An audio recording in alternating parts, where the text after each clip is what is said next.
والمتقون.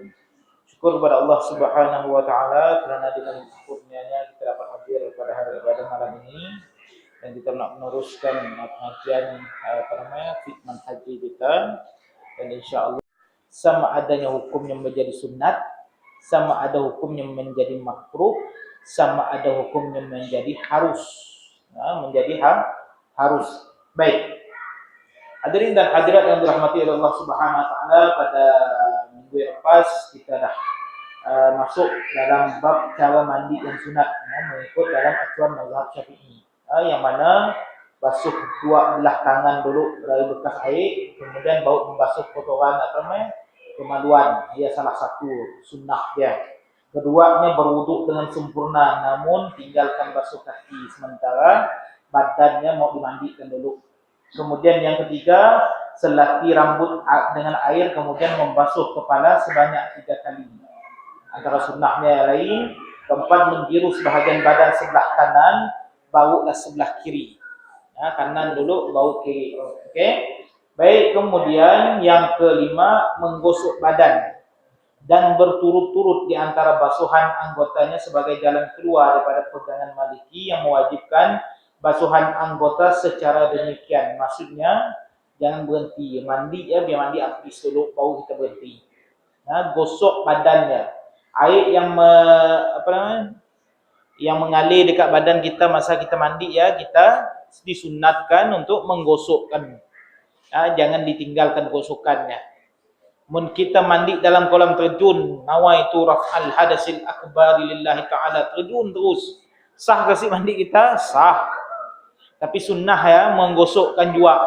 Dalam kita terjun ni, gosok dua badan kita dengan air. Air yang kita dah terjun dari gosok terus dengan tangan kita. Sunnah hukumnya. Mandi air terjun. Contoh Cik Wan pergi kebun, ada air terjun di belakang kebunnya. Mandi terus. Malam tadi bersama lupa mandi adas katanya. Soalnya mandi dekat air terjun sah untuknya angkat hadas untuk besarnya sah. Sah. Okay, baik. Kemudian yang keenam, menyempurnakan basuhan pada lipatan anggota badan, seperti telinga, lipatan kulit perut. Bagi yang melebih angkat sikit kulit basuh di bahaya pun air sikit enak. Okay. Bahkan mandi biasa pun kita disunnahkan untuk melakukan demikian. Disunnahkan untuk melakukan demikian supaya tempat-tempat dapat bersih. Supayanya bersih. Okey. Baik, kemudian di bawah ketiak kita, di bawah lubang pusat dan tempat-tempat yang tersembunyi. Tempat-tempat yang sembunyi yang berlipat, yang ada sendi-sendi bila berdiri masih berlipat. Tempatnya disunnahkan untuk kita nyelat air di dalam tempat tersebut. Kemudian yang ketujuh, mengulangi basuhan sebanyak 3 kali berdasarkan kias kepada basuhan berwuduk. Kias kepada berwuduk maksudnya basuh 3 kali sunnah. Seperti mana kita wuduk. Sebab wuduk basuhnya sekali wajib. Kena basuh sekali wajib. Sebab ada hadis Nabi tu basuh kadang sekali aja wuduk. Kadang 2 kali. Kadang 3 kali. Kebanyakannya 3 kali. Baik sunnah sampai 3 kali. Macam juga mandi. Mandi sekali pun dah cukup. Tapi mun air masih ada lebih, boleh untuk dibasuh sebanyak 3 kali basuhan. Okey, 3 kali basuhan. Baik. Kemudian kita masuk dalam perkara-perkara yang makruh ketika mandi. Yang pertama, menggunakan air secara berlebih-lebihan, sebagaimana yang diterangkan dalam perkara-perkara makruh ketika wudu, kerana perbuatan tersebut tidak mengikut perbuatan Nabi sallallahu alaihi wasallam yang mana diterangkan di dalam hadis Anas radhiyallahu anhu. Katanya Nabi sallallahu alaihi wasallam yaghsilu kana yaghtasilu bis-sa'i ila 5 amdad wa yatawaddau bil mud. Dan Nabi SAW mandi dengan segantang hingga 5 cupak air dan berwuduk dengan secupak air. Maksud sikit aja, secupak aja. Untuk wuduknya secupak aja. Untuk yang mandi 1 hingga 5 cukup untuk mandi. Mun kita sikit tong belum tentu cukup. Tong deram yang tinggi macamnya setengah ada tong belum habis mandi juga tu hal. Sikit beli mun orang kampung nunggah bedin sai anak kecil ya. Ya bedi besar yang macam tong juga tapi kecil. Ya pun cukup untuk kita. Nabi 5 gantang aja. Wuduk dengan secupak aja. Banyak ni gak secupak. Mun ikut kita pun yang biasa guna air yang melubur macam tu, biasanya si cukup air paip yang dibuka ya, banyak air paip yang kita dah bazirkan. Baik. Hadis seterusnya daripada Jabir radhiyallahu anhu yang ditanya tentang mandi, katanya yakfika sa' faqala rajulun ma yakfini faqala Jabir kana yakfi man huwa awfa minka sya'ara wa khairum minka. Cukuplah engkau mandi dengan segantang air. Lalu seorang lelaki kata, ia tidak mencukupi bagiku.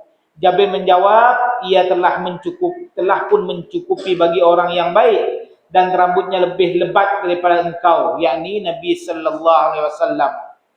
Orang yang lebat lagi rambutnya pun cukup dengan segantang air, kata Jabir radhiyallahu. Sahabat Nabi tu nyamadah dengan orang mandi dengan segantang air dah cukup dah. Orang yang jawab, kan ni ada cukup air yang tak segantang ya, mau soldi. Katanya lagi, orang yang lebih lebat rambut daripada kau ya pun cukup air segantang ya. Rambut kau nipis lagi daripadanya, si cukup dua. Nah, yang rambut lebat dia katanya apa? Nabi sallallahu alaihi wasallam. Okey? Baik, perkara makruh juga yang kedua adalah mandi di air yang tenang. Air yang tenang maksudnya bukannya air yang kita kita dah kandang dalam kolah ya, udah tenang si digacor si boleh mandi, bukan. Air yang tenang tu maksudnya air sungai, air bedok, air yang si mengalir. Nah, berdasarkan hadis Abu Hurairah katanya, la yaghtasilu ahadukum fil ma'id da'im wa huwa junub. Faqala ya Abu Hurairah, kaifa yaf'al? Faqala yatanawaluhu tanawulan. Janganlah seseorang daripada kamu yang berjunub mandi di dalam air yang tenang. Orang ramai bertanya, wahai Abu Hurairah, bagaimana sepatutnya dia lakukan?